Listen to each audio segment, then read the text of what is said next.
Happy New Year to you all. The other day we had an opportunity to do a little meditation together, and if you missed it, go back into the feed and find the New Year meditation. I felt like it was a really nice way for us to get together virtually in nature. So I was in nature, sharing my nature time with you, and it was a great way to check in. Did a meditation, connected with our heart, asked for loving awareness to give us a message. And some of you have shared your messages with me, which I really appreciate. Thank you for doing that. My message was balance and harmony. I'll be carrying that theme throughout the rest of the year. And as we get into today's guidance, today's Tuesday guidance for the week, I feel compelled to share just some insights and some observations from the year-long forecast that I've been doing. So for those of you who are following me on Instagram, you know that I've been talking about doing these 2022 forecasts. And basically the way they work is I will do a combo of intuitive channeling and tarot readings.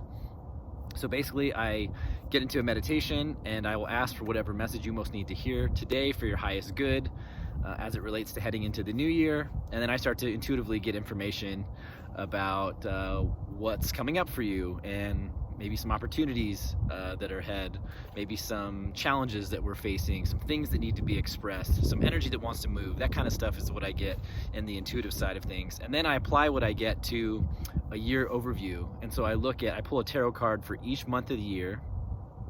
And I just look at the energy that's kind of percolating for the year, and I ask for what I call as a karmic lesson. And basically it's just, what kind of a cycle are we in for the year? What's the lesson we're learning? What's the characteristic or quality of our personality that is being forged, being developed, and being called in the new year?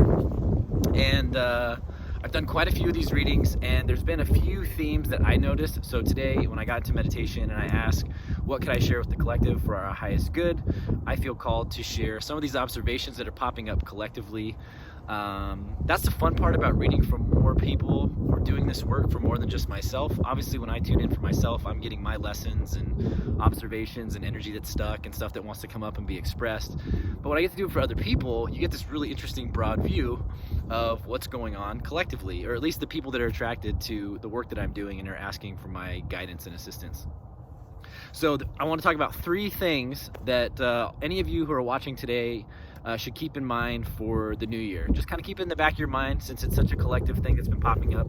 Again, this may not resonate for everyone, but I've just seen so many of the same cards and energy kind of popping up across the board in readings. I want to talk about three things for us to keep in mind as we move forward in 2022 as some general lessons. So the first thing I want to talk about is what we're doing here all the time, which is using meditation and stillness to go inward and to ask questions, and to ask what we need to know for our highest good, ask what we can express for our highest good, ask what needs to be brought to our awareness for our highest good, and using stillness and meditation and our intuition to just get quiet, to get clarity, to find strength and power, and most importantly, just to have awareness, just to have a deep awareness.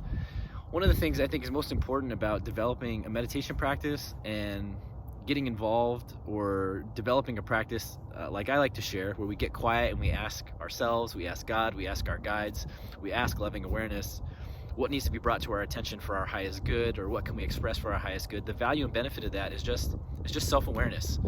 And I think that helps us increase a physical awareness, meaning when we get still and we get quiet and we allow ourselves to just be with ourselves in meditation, we're allowed to be with our body. We ask what wants to come up, what wants to be known. And maybe we feel pain somewhere in the body and we go, oh, I need to acknowledge that pain. Maybe I need to do some stretching. Maybe I need to do some exercise or some rehab. Or maybe I went a little too hard in my workout, or I pushed it too hard on that hike. So in a very simple, practical way, getting still and being quiet with ourselves in our meditation and being mindful of what's coming up for us allows us to acknowledge, for example, physical pain, or if we're tired and we need to rest, or if we're feeling anxious. That awareness is really important. In an emotional sense, sometimes we get quiet in meditation and we just feel that lump in our throat, those words that we could not say earlier. We wish we would have said, woulda, coulda, shoulda.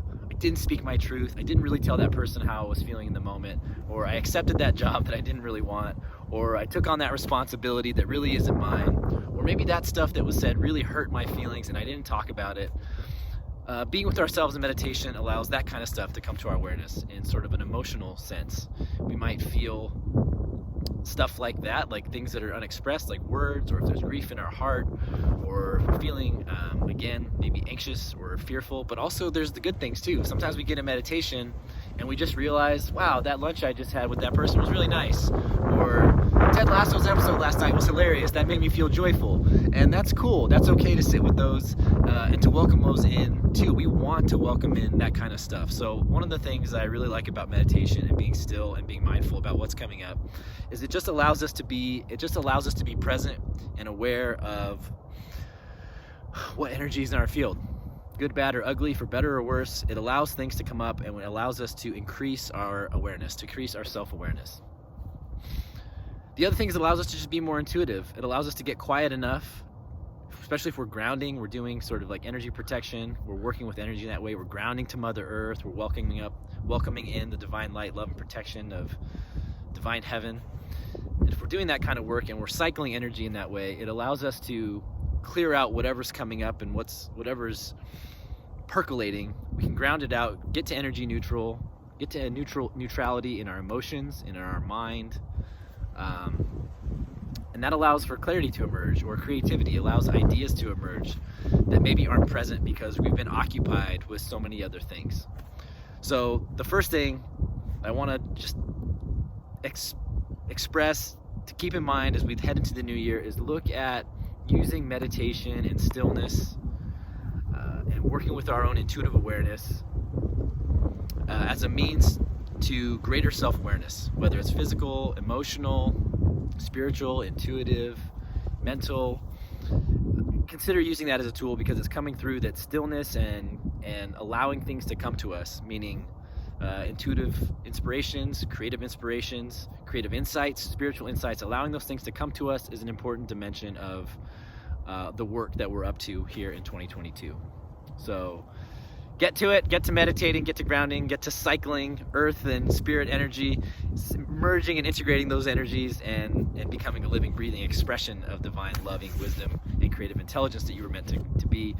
That's what we're up to. That's number one. The second thing that's been coming up a lot is the Hierophant Card has been coming up a lot in the readings. And the Hierophant Card, when I read that, I am looking at rules, laws, dogmas, beliefs, whether they be religious, spiritual, political, social.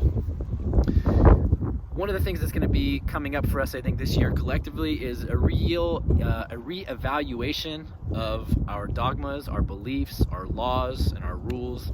Those things that, those authority figures and the way that those ideas and structures have been imagined up until this point, but also what are the real life impacts and effects that they are having on us today. When I see the Hierophant Card, I think a lot about what I call deconditioning, what my friend Belinda calls unlearning.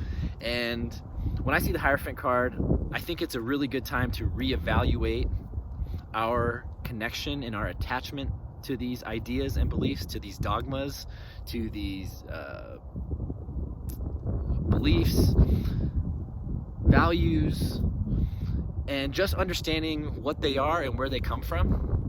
And the reason why this is such important work is because in this journey to clarity, to more awareness, to welcoming in a more creative intelligence inspired by loving awareness, or God's loving wisdom, as I like to call it, one of the important aspects of that process is to get rid of all the barriers and all the walls and the constructs that we've put up in our mind. And maybe we didn't put them up. Maybe they were impressed upon us by churches or teachers or parents or organizations or governments or whatever. When I see the Hierophant Card, I always look at our relationship to authority, and I'm looking at ways for us to get to a truth about what that looks like for us, or how we imagine it, beyond what we've been taught, beyond what's been impressed upon us, but also getting down into the reality of how those structures serve or do not serve us. So the thing about the Hierophant Card is a a lot of beliefs or a lot of ideas or structures, laws and rules, like they exist for some particular reason, and they've sustained for sometimes thousands of years for some particular reason. So it's important to look at, well, what about this idea or value or belief holds true today? What about this idea, value, and belief adds value to my life and brings me closer to more harmony, more balance, more peace, more love, more cooperation, more alignment with God's loving awareness and wisdom? But then also, where and in what ways are these rules, dogmas, and beliefs dividing me from myself, dividing me from others, or suppressing a movement toward more peace, more freedom, more cooperation, more harmony, more love, more balance? So when the Hierophant card comes up, it's really about looking at our relationship to ideas, beliefs, authority figures, and organizations, and just doing an inventory on how they serve us and how they serve really our evolution as human beings towards a more loving, caring, free, cooperative, kind human being, more expressive and creative human being, and also how does that translate into socially? You know, are those organizations, thoughts, beliefs, and values, are we cultivating the sort of environment for others that we want? Are we doing unto others as we'd have done unto us? So the Hierophant card is another one that has come up, and this is really about unlearning the things that have been pressed upon us, or the values, and if it's not unlearning them, it's really scrutinizing and evaluating them in a way that we have a much more clear awareness about how they're showing up and whether or not they're moving us towards a more harmonious, peaceful, and cooperative existence within ourselves and with others. And the last one that was coming up a lot has been the Chariot card. And when I see the Chariot card, this is a really a card of active energy, of determination, of willpower. But the other thing that it calls in is balance. So when I see the Chariot card, I really encourage people to look at the light and the dark in themselves, to look at the duality in themselves, to look at their own masculine and feminine, and recognize that an important dimension of our growth is learning how to balance and move back and forth between those dualistic aspects of ourselves. And what I mean by that is knowing when non-action is appropriate, knowing when to be still, when to listen, when to be receptive, and when to be passive, and then knowing the right moments to be active, to be assertive, to be determined, and to create. So there's this balance, this duality of energy and of consciousness in us that is reflected in the yin and the yang symbol. It's the black and the white, the positive and negative, the assertive and the passive. And this energy is also present with us. And when I see the Chariot card, it's a 7 card. So 7s to me talk about, in numerology, it's about seeking and reflection and finding understanding, wisdom seeking. So for me, this energy also calls in recognizing that we have to learn by doing. That means we kind of throw ourselves into the fire. We're going to set our sights on maybe a growth in ourselves, or a creative project, or something that we want to manifest.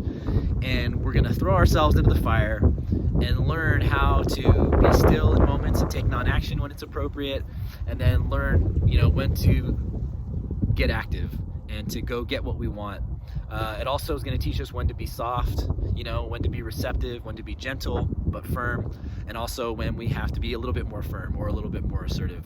It's really learning how to navigate and walk the balance within ourselves between being passive and active, being still and manifesting and creating. So there you have it. There's some of the energies that are really present, it seems to be, in the collective psyche at this time. These cards and this energy continues to pop up for people quite a bit in the reading, so I thought I would share it collectively.